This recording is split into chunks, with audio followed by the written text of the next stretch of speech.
یہ بھی ہوتا ہے کہ کسی کو کسی عمل خیر کی توفیق ہو جاتی ہے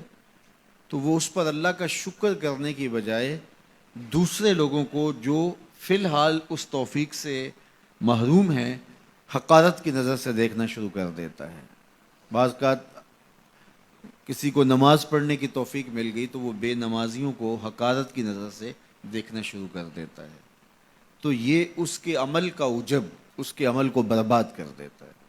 اگر اللہ نے آپ کو خیر کی توفیق عطا کی تو آپ ان لوگوں کو خیر کی طرف لانے کی کوشش میں لگ جائیں جو خیر کی راہ پہ نہیں ہیں۔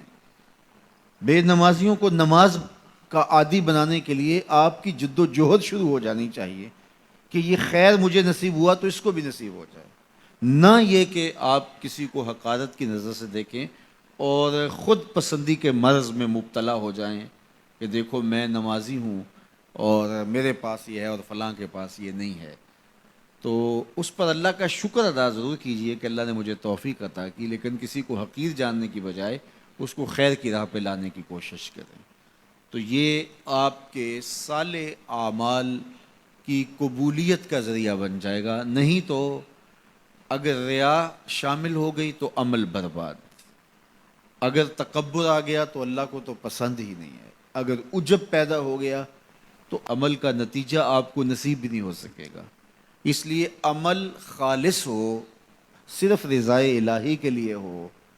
وہ عمل مرد نے کیا ہے یا عورت نے کیا ہے اس سے غرض نہیں ہے، شرط ہے کہ ایمان کے ساتھ اس نے صالح اعمال کا ذخیرہ جمع کیا ہے، تو اس کو اللہ تعالیٰ جل شانہ ستھری، پاکیزہ، مطمئن اور خوبصورت زندگی عطا کرتا۔ اب وہ خوبصورت زندگی حیات طیبہ کیا ہے تو سنیے، حضرت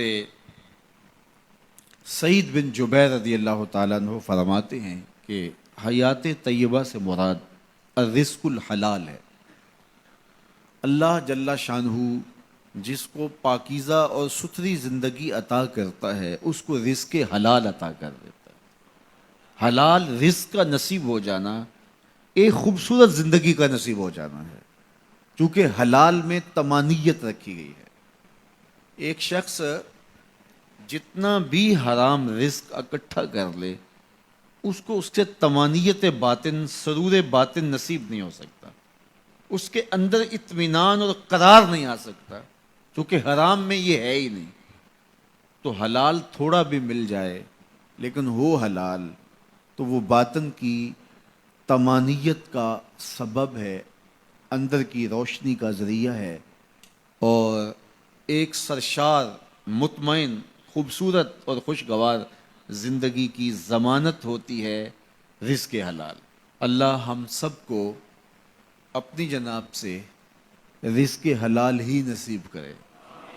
اور اگر ہم سچے دل سے یہ عہد کر لیتے ہیں کہ اللہ ساری زندگی تو ہمیں رزق حلال ہی دینا اور ہم بھی ساری زندگی